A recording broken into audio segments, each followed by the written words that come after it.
Samahan ng mga naglilitsyon sa La Loma, nakiusap na alisin ang temporary closure order sa mga litsunan dahil sa African swine fever. Magdamagan na raw ang pagbabantay at palagian ng disinfection sa lugar na binabantayan ng QC Veterinary Department. Senator Cheese Escudero inireklamo ng graft, technical malversation, falsification at gross misconduct sa ombudsman.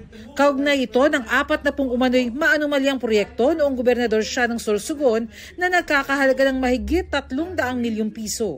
Kabilang sa mga sinita ng COA ang mga pineke umanong notaryo at dokumento para sa mga kontrata. Wala pang pahayag si Escudero. Kilos protesta tuwing Biyernes nagpapatuloy. Nasa 200 ralista ang nagtipon-tipon sa Menjola. Hindi raw sapat ang mga nabunyag ngayong araw ukol sa budget insertions at maanumalyang flood control projects dahil mas uhaw sila na may mapanagot.